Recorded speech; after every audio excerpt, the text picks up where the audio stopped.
My sisters, my daughters, my queens, I didn't come here to play church. I didn't come here to tickle your ears. I came here with a divine assignment, to wake up the woman who's been sleepwalking through her own life. Because somewhere between being a mama to everybody, a helper to everybody, a healer, a comforter, a fixer, a nurturer to everybody, you lost you, and the Lord told me to tell you, you've been loyal to everyone but yourself. You've poured and poured and poured, but now the pitcher is empty, and yet they still come with hands outstretched looking for more. But today, I declare this is your turning point. This is the day you stop begging for permission to rest. This is the day you stop apologizing for your no. This is the day you stop dying in places God never told you to live in. Woman, it's time to choose yourself, not because you're selfish, but because you're sacred. Not because you're arrogant, but because you've been anointed. Not because you're mean, but because you finally realized that you cannot bleed endlessly and still live. So before we go any further, I need every woman in this room to open up your mouth and shout, I choose me. Because when you choose you choose the calling, you choose the healing, you choose the peace that you keep losing by trying to save everybody else. So get ready, because the woman who lost herself is about to rise and reclaim her name. You can't give what you no longer have, and too many women have been applauded for running on empty, for surviving off fumes, for being everything to everyone while silently withering away. You've been taught that love means sacrifice, and while there is truth in that, the lie is in the belief that sacrifice should leave you drained, diminished, and invisible. Somewhere along the way, you started believing that being exhausted was a badge of honor, that being overwhelmed was the sign of a good woman, a good mother, a good wife, a good friend. But baby, that's not strength. That's self-abandonment dressed up in performance. You've been conditioned to give and give and give without ever being taught how to receive. Your smile is wide, but your soul is weary, and no one sees it because you've made struggle look easy. But inside you're breaking, quietly, daily, deeply. You're running on reserves, functioning in deficit, and yet somehow the world still expects more. And you keep giving, you keep pouring, you keep showing up. But God never told you to die so others could live. That's His job, not yours. When the cup is full, the overflow blesses others. But if the cup is empty, everyone drinks your peace, your rest, your clarity, your joy, until nothing is left. You're not failing because you can't keep up. You're failing because you were never supposed to carry it all in the first place. They convinced you that self-care was selfish, that resting was weakness, that choosing yourself was sin. But that's not truth. That's manipulation disguised as ministry. The truth is, you matter too. Your dreams, your health, your mental space, your voice. None of it was meant to be buried beneath someone else's needs. And if you don't stop now, if you don't refill, recharge, realign, you'll break in places that take years to heal. It's not noble to be empty. It's not holy to be exhausted. And it's not your purpose to burn out trying to keep everyone else warm. You can love others without losing yourself in the process. You can give from your overflow, not your essence. Because peace doesn't come from being everything to everybody. It comes from being whole with yourself first. There comes a point in every woman's life when she realizes that constantly putting others first is slowly erasing her. That no matter how much she bends, compromises, and sacrifices, there's always someone who wants more. You say yes out of obligation, out of guilt, out of fear that saying no might make you look cold, selfish, or ungrateful. But the truth is, every yes you give to someone else is a no. You whisper to yourself, and those whispers pile up until you can't hear your own voice anymore. You've spent so much time being who others need you to be that you've forgotten who you are. Choosing yourself doesn't mean you don't love them. It means you finally remembered to love you. It's not a betrayal to protect your time. It's not disloyalty to honor your energy. It's not rebellion to listen to your own needs. Somewhere along the journey, you were taught that being a good woman meant disappearing behind the scenes, silently holding everything together, smiling through the pain, never asking for more. But you were never meant to shrink to make others feel safe. You were never designed to be the background music to someone else's spotlight. There is a strength in choosing yourself, a sacred strength that says, I refuse to be last on my own list. Because you've learned the hard way, when you ignore your own soul to please everyone else, you lose pieces of yourself that take years to recover, and at the end of the day, no one feels the emptiness but you. They celebrate your availability, but they overlook your exhaustion. They applaud your sacrifice, but they never ask what it cost you. So now, it's time to shift. Time to reframe what it means to be loyal. Because loyalty to others at the expense of loyalty to yourself is not love, it's bondage.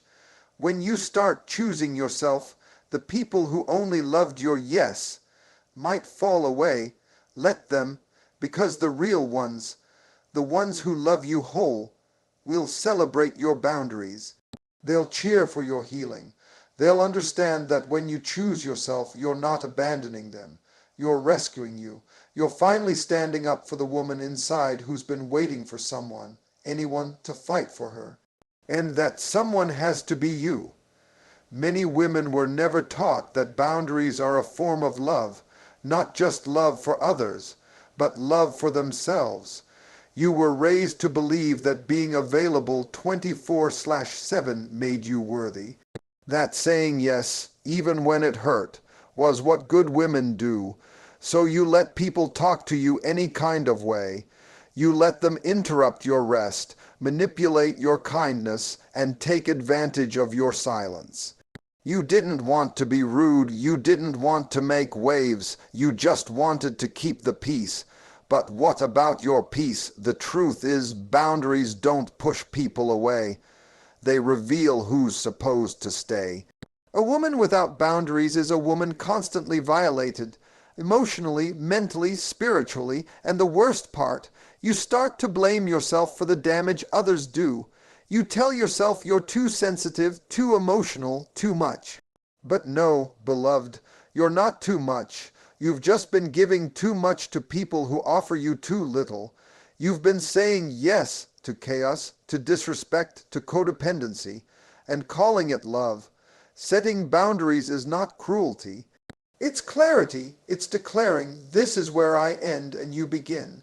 It's refusing to allow dysfunction to live rent free in your life. It's saying, I will not be your dumping ground. I will not be your last minute option.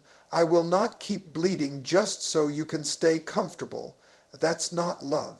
That's slow death. And woman, you were not created to die in the name of being nice. Some people will be offended by your healing. They will label your boundaries as attitude. They'll say you've changed, and you have. You've grown tired of walking on eggshells in your own house, your own mind, your own life. You've grown tired of shrinking so others can stretch.